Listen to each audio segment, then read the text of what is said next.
Visi jau zinām, ka par to, kas mums būs nepieciešams ziemā, ir jāparūpējas vasarā. Un otrādi. Tieši tāpēc šobrīd ir īstais laiks, lai padomātu par ziemas dārza iekopšanu. Cilvēks izsenis ir tiecies būt tuvāk dabai. Īpaša vēlme pēc kāda zaļa stūrīša ir tieši gada vēsajos mēnešos, kad aiz loga šalts vēji, līst augsts rudens lietus vai mīkstām pārslām krīt sniegs.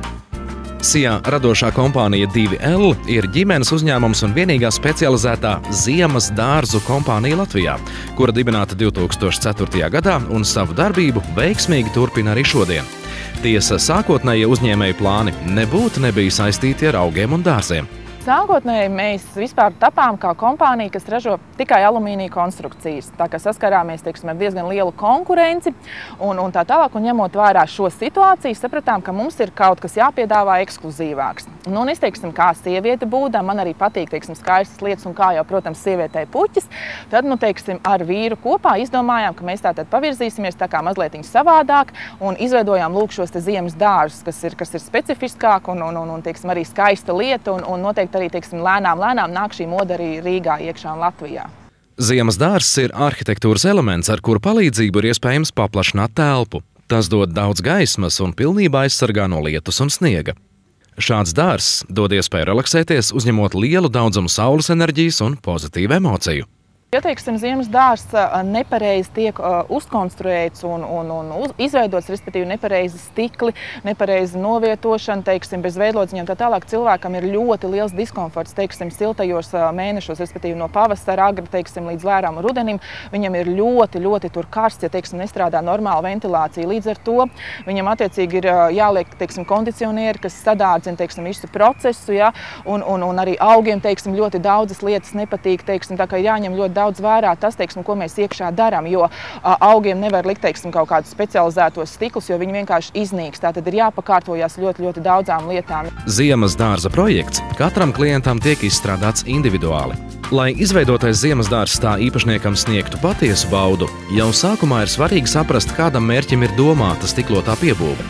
Varbūt tas būs skaists augu un puķu dārzs vai ēdamtelpa, bet varbūt pat darbistaba vai guļamistaba. Zinot mērķi, tiek sīki izstrādāts ziemas dārza konstrukcijas modelis, papildus ņemot vērā dažādus aspektus – debesis pusi, stiklojuma īpatnības, kā arī vai tas būs apkurināms. Protams, netiek aizmirsts par interjeru detaļām. Pēc tam uzņēmums izstrādā vizualizācijas skices 3D formātā, kas ļauj klientam precīzi redzēt ziemas dārza vizuālo izskatu. Visbeidzot tiek veikts konstrukcijas izmaksu aprēķins. Pēc veiksmīgas appusējas vienošanās tiek iegādāts konstrukcijas materiāls, alumīnija profili un izgatavota ziemas dārza konstrukcija. To vēlāk uzstāda profesionāli un certificēti montāžas meistari. Kad tas padarīts, pie darba ķeras citi speciālisti. Certificēts dārznieks, kurš iekārto augus, tos sadalot pa augu grupām, interjerists, kurš izveido interjeru atbilstoši klientu vēlmēm, elektriķis, santehniķis un citi. Populārākie augi un vienkāršākie, tas ir noteikti ir kaktusi. Nu, tur ir, teiksim, ļoti vienkārši kopšana, ja, un, teiksim, viņi ir ļoti daudz, dažādi, un patiesībā ļoti skaisti buķeti var panākt. Nākošās lietiņas, tas ir, kas tieši siltie tropu augi, tas ir palmas, tas ir gumijkoki, tas ir visa veida fikusi, citroni, mandarīnu koki un tā tālāk, kas arī patiesībā ir ļoti lieli, un viņi arī šo telpu fantastiski aizpilda. It kā arī smuki. Nu, un trešā, teiksim, tas punkts ir tie ziedošie augi, ko mēs, protams, mīlam visvairāk, tad, teiksim, tās ir kaut kādas kallas, tas ir Ķīnas rozes, tas ir, nu, principā arī jebkas, kas ir, teiksim, vairāk tā kā ziedošais šajos ziemas periodos. Jo vasaras augiem, nu, viņiem jau tomēr patīk tā vasara, bet ziemas dārzu mēs tā kā vairāk cenšamies aizpildīt, jeb izbaudīt lūk šajos augstajos laikos. Ziemas dārzu var izveidot un sagatavot 2 līdz 3 mēnešu laikā. Ziemas dārzi kalpo ilgi, un arī augus tiem izvēlas ilggadīgus. Taču vienāds dārzs tāpat nebūs nekad, jo augiem mainoties katru gadu tajā būs mazliet citādāka noskaņa. Man jau pašai šausmīgi patīk ziemas dārzi. Nu, pēc būtības, nu kā jau laikam katrai sievietei, nu ir tas teiksim, tās stikls un tas tīrais un tas plašums un tie ziedi un tā tālāk.